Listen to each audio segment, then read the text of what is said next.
A lot of people see my situation and not think that I'm not high functioning. What situation? Okay, so I'm not married. I have beautiful children. How many? 8. By how 8. many women?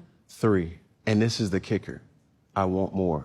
I just finished watching, I think, 2 hours of that interview. I'm going to link it. It's on YouTube. So if you've not seen the full interview, because you need to watch it so you can understand the whole conversation. It was really interesting, and I love Dr. Bryant. I love the way she was breaking things down. I love the way she explained everything, and she also made him know the difference between I value man and I functioning men, and also I value women with I functioning women. So now people are talking about this interview. People are on TikTok giving their 2 cents. I know we did this video yesterday. I posted this video yesterday, just generally talking about what do you think about men that because they are rich, they just want to go out there and have so many children and just impregnate women, just want to have baby mamas, but they don't want to, get married, but they want to have children because they want to continue their legacy, in their words, right? That was what we talked about yesterday. But then people were actually talking about Cam Newton and the interview and everything. Let me go ahead and roll some videos for you all to watch to the end, and I'll be back to share my thoughts at the end of the video. So a lot of people have been talking about Cam Newton and Nick Cannon's interview. And they both just had an interview in the same week that's pretty similar. Both of them basically sat down in the interview and said, listen, we rich as fuck and we want as many kids as we can have with as many as beautiful women, baby mamas as we can have because we can afford it. Now, is that reckless to just be out here making babies because you can afford it? Absolutely. First of all, this isn't a black thing. This is a millionaire thing. Rich men do this shit all the time. The women that was interviewing them was way too worried about them influencing other men to do shit like this. And I'm like, that's not gonna fucking happen because we not walking around with $100 million in the fucking bank. Like, niggas is out here making $20 an hour. We trying to do everything in our power to make you not have the baby. What the fuck? Also, let's not act like these women that they are impregnating are not signing up for this shit, because they are. These rich ass men are basically seeing these beautiful ass women walking up to them and saying, hey, you're pretty enough to be my baby mom. Would you like to? I'll pay you. I'll pay you for the rest of your life. I'll pay you child support for the rest of your life. At least for the next 18 years. And the women are like, yeah, sure, why not? I get to be a rich nigga's baby mama? Shit, why not? Let's stop acting like we don't all know plenty of women that's down to be a rich nigga's baby mama.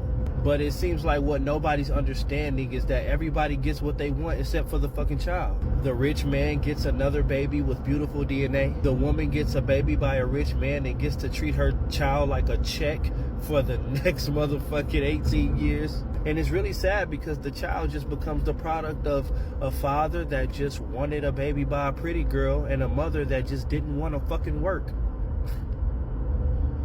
Bullshit. Dr. Bryant is really out here doing God's work and dropping so much knowledge. I feel like listening to that podcast, not listening to Cam because he was talking a whole bunch of bullshit, but listening to her, it really had me take inventory about what my intentions are when it comes to romantic partnerships. And she dropped a lot of things that I really want to talk about. One of the concepts that she touched on I absolutely loved was the difference between somebody being of high value and someone being high functioning. The way that she broke down the difference is somebody who is of high value, right? We're more so talking about materialistic. We're talking about what this person does for work, their social status, more exterior things, right? But the way that she explains high functioning is you're talking about somebody who is in tune with their emotions, in tune with their trauma, and trying to actively heal it. Essentially, somebody who has emotional intelligence. I just really love the way that she broke that down, because when I see content of people who are like self-proclaimed, like self-help, glow up type of creators, right? A lot of them focus more so on external value than inner work. if that makes sense. Like, especially when it comes to women who say, you know, they're on their glow up journey. A lot of times they're not really talking about what are they doing internally to heal. They're more so talking about, you know, what do I eat in a day? How do I style myself? How do I get my makeup to be like the it girl makeup? Like, when we're talking about being a woman of high value, it's more so external than internal. Because I don't look at men's content, so I can't really speak on men per se. But when it comes to women, I've noticed that a lot of times we need to go within and heal some of this trauma we got. Because one thing about it is your trauma is going to show up in the people around you and who you attract. Okay? Another thing that she touched on that I absolutely love is Cam was trying to drive home this point of like she doesn't have a good example of a couple or a marriage in her life. So how can she aspire to marriage if she's never seen that in her real life? And I just love the way that she answered that question. Pretty much what she said, what God has intended for me in my life and my future marriage is for me. I don't need to look in somebody else's garden and compare what God has for me to what somebody else has. Because we can look at a couple and say like, oh, they have such, you know, a healthy, fun relationship, whatever. We don't know what goes on behind closed doors. And there might be some dynamics of that relationship that you're saying is couples goals that you do not align with, and you don't see that for your future relationship or marriage. I feel like the perfect example of that is Tiana Taylor and Iman Shumpert. For the longest time, I think we all thought Tiana and Iman were couples goals. They had their own show. They have 2 beautiful daughters, and they just seem like a really fun, playful, very attractive couple, right? But then when the divorce happened and we started to peel back some of the layers that they weren't showing us on social media, we realized like, oh shit, we shouldn't have been standing them because we didn't know what Tiana was going through behind closed doors. Behind closed doors, she had a man that was in competition with her the whole entire marriage.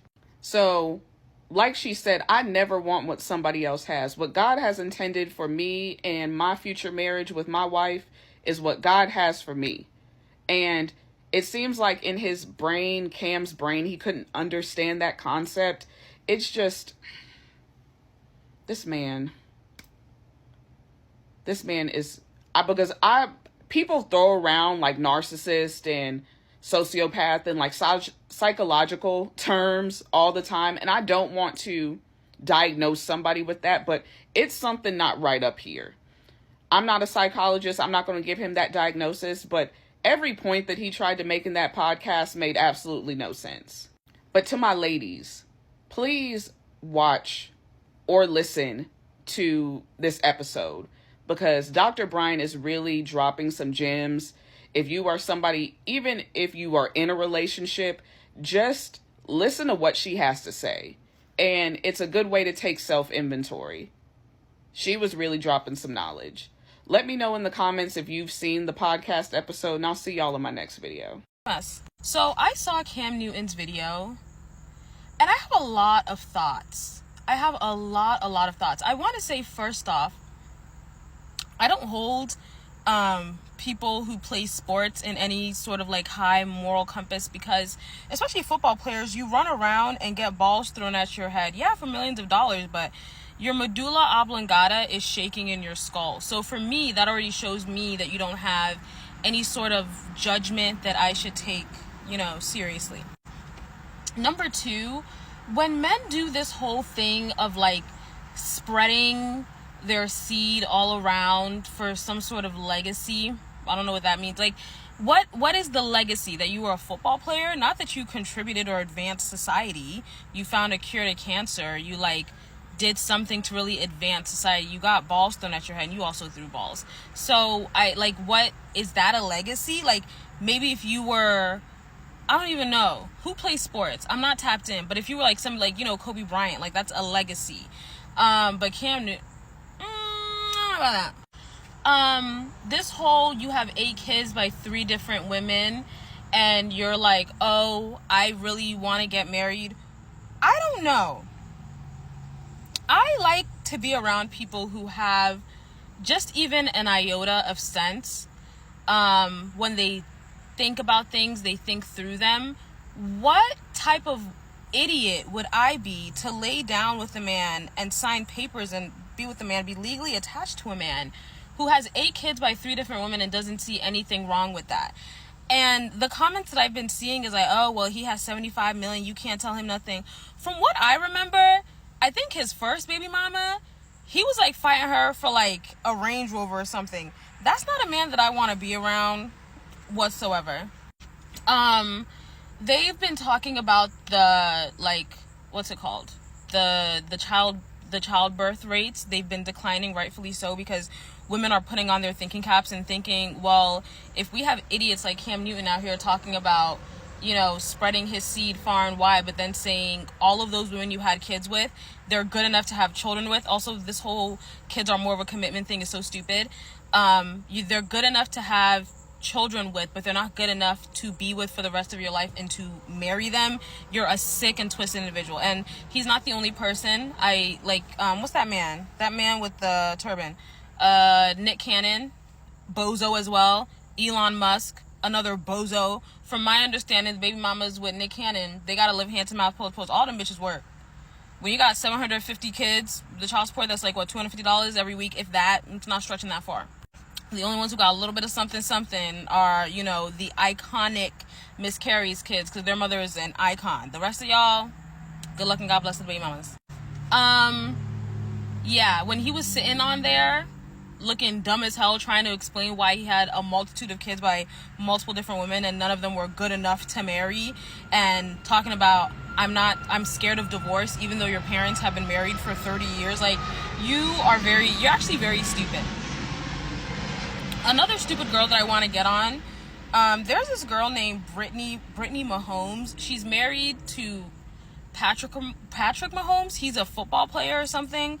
I think he's on the Chiefs. He plays wide back, girl. I don't know. He plays something. And she's voting for that orange man. And they're like, oh my gosh, like, she's married to a black man and how can she do that? Please keep in mind that black man married her. Like, he knew what she was about before they got together. Y'all know what I mean? And when you look at their children, like, everybody be serious. I don't know. I think what I'm really struggling with is these are not humanitarians. These are not people that are actively contributing to society. She's married to a football player. She's not Amal Clooney. She's not like Angelina Jolie Pitt. She's not Kerry Washington. She's not Viola Davis. She's married to a football player. That's her contribution to society. So while we're using her as the barometer of, like, intellect is also very, like, bizarre to me. That's her achievement in life is being married to a football player. Cam Newton, his achievement in life is being a football, like, to me personally, when I think about advancements in society, they've contributed to the greater good of the human race. I think another issue that I've been having, that I've been not really struggling with, but like grinds my gears, is we're looking to them to be like the voice of reason. He gets balls thrown at his head. And she married a man who gets balls thrown at his head. Everybody be so fucking for real. Coming on Beyonce's internet and telling us that you're looking for a wife when you live at home with your last baby mama is diabolical work. People like Cam Newton and Nick Cannon are scary to me, right? Because these people are not smart. They just have a lot of money. Sometimes people are not smart. They just have more resources than you. And people like this make fun of a Russell Wilson, right? That shows up for his stepkids, that shows up for the kids that he has with Sierra. Right? Because they think that because they have access to resources, those big checks they send every month to their parents or to the mother of their children, even though they are helpful, right? It helps send these kids to private schools. They have assistance in the home and so on and so forth. They think it's a complete substitute for showing up as a parent, right? To showing up at those soccer games. There's no way you can do these things if you have 8 kids in 3 different households, and specifically they probably don't even live in the same state. And if you give them the benefit of the doubt that, okay, they make an effort because they can get on helicopters and PJs and stuff like that, these people still have to work, right? They're doing multiple TV shows and podcasts. These things take time because in order to maintain all of these different households, they have to make sure in their own lifestyle, and they're looking for wives and they're courting supporting you women. This is a very expensive lifestyle. So this extra money that they have, all they have to give is the money. Right? Maybe they can get together where, Christmas time, everybody gets together in the same beach house or something like that. But for the most part, to show up for the things that really matter, if the kid gets sick and they're staying up with them all night, to go to their soccer game or recital, most of the time they're going to be unable to accomplish this because they can't be in two places at the same time. They cannot defy the laws of physics. So don't worry. Sometimes people are just not smart. They just have money. And just in case you were wondering, you absolutely do not have to have children with a man before he decides if he wants to marry you. I know that this is like a really common thing. People are like, I'm going to have the baby and then he's going to come around and he's going to want to marry me and he's going to want to lock it down. He's probably not. He's most likely not going to turn around and marry you. If the baby's already had, if the family's already being built, if you guys are already playing home, if you're already giving him all the things that people usually wait for a ring to get. If marriage is your goal, you're not going to get it via the kid first. And if he convinces you that the kid is a trial run into the marriage and you believe it, then you wanted to be fooled. And I hate that I had to say that because I don't think I should have to say that, but I think it had to be said. In no world is the child the test run to the marriage. I'm going to say one thing about that Cam Newton and Nick Cannon interview, and I'm going to leave it at this because I'm not even trying to make this about like no war on black men or nothing like that. I respected everything about that woman and how she handled herself in those conversations because I couldn't have done it. But I'm going to say this and I'm going to be done with it. I really, really, really, really wish that was a conversation between two black men. Everything that she did and said was 10 out of 10. Give her 10s, actually. But I just feel like that's a conversation, and I feel like those were things that another black man should have been telling the both of them. And I just hate that conversations like that are oftentimes led by black women, when sometimes it's not received in the same way as them hearing it from a black man. And I'm going to leave it at that, and I'm going to be done because I don't got time for the angry black men in my comments. I love y'all.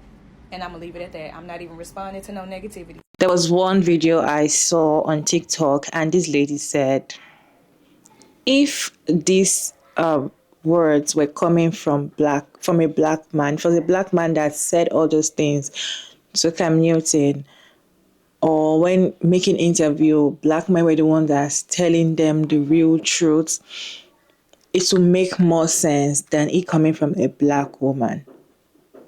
Because you all know the way they place women, right? But if it's coming from a fellow man like them, I feel like they would, respect that more. But then, if you look at his facial expression, if you look at the way he was sitting down, and I'm very sure the way Dr. Bryant educated him and made him know that he's creating a broken home, I'm very sure I feel like he's going to rethink if he has complete sense, right? He should be able to rethink, because he's saying that he has a desire to get married. He's afraid of divorce, and also he still wants more children. But then he's praying for God to give him a perfect woman. So what he's trying to say is he has 8 children, and from what I saw in most videos that I checked on TikTok, they were like, he's still in a relationship with one of the baby mamas. So why don't you marry her? He doesn't want to marry any of the baby mamas. He still wants another woman that he wants to promise love to. And at the end of the day, make children for him. Then maybe he might marry the woman or something. Maybe that's what he wants.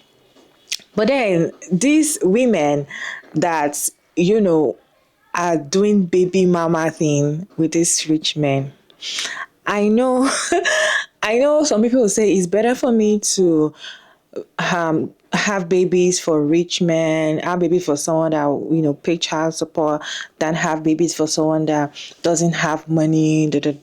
Some women prefer it for non. In fact, if Cam Newton comes out and say application for women, I'm looking for baby mama. There's a form. Maybe the form is even $100.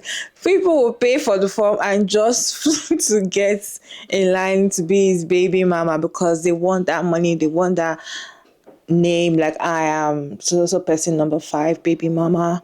That's pride. They like it, they want it. I feel like he's going to get so many women that want to be his baby mama because probably he's wealthy and that fame, some women just like it. And the fact that their children's future is safe when it comes to money. When it comes to money, their children's future is safe. They just, accept that kind of thing. I personally feel like, yes, at this point, you might have money now, you might be famous, or we might see you as she is the number 6 baby mama of so person. What about your child? What about your children that you have with him? Of course, in the interview, and one thing he said in the interview as well, it was like single mothers that none of his baby mama can say they are single mothers because they are not lacking anything. Like they can never say they are single mothers because they are not lacking anything. He provides for them whatever they want. He gives them. He pays child support, so they are not lacking nothing. I feel like the women will benefit, but the person that is going to suffer most in this kind of thing are the children in those broken homes, because there is no how you can be there for your children 100. You cannot be there. Now you want to get married to probably one of the 3, which is not possible. It's going to have another number 4. So let's say it has another number 4 women, and you cannot be just in the home with the number 4 wife with another maybe 3 or 4 children with that number 4. How would you balance it as a man? How would you balance it to be a good father to other ones? Everything is not about money. And that's why I said in the first video, everything is not about money. If you feel like you have enough money to take care of children, and that means automatically you can start having children everywhere, you just think about these children future. And that's why we have children that are dealing with so many things, because sometimes you see them, they'll be like, my parents have money to take care of me, but it is not even all about money. They're not there for me. Like they have so many trauma that they are going through. Anyways, what is your take? I want you all to go and watch the full interview. It's very interesting. You will learn a lot from the interview, because I personally did, and I enjoyed it to the end. Let me know your thoughts about this down in the comment section. Let's have conversation in the comment section respectfully. And thank you all so much for tuning in. It's your girl, Maria Davis. And don't forget to like and share and subscribe. And please turn on the post notification bell to get notified as soon as I upload another interesting video. And of course, I'll see you in my next one. Bye.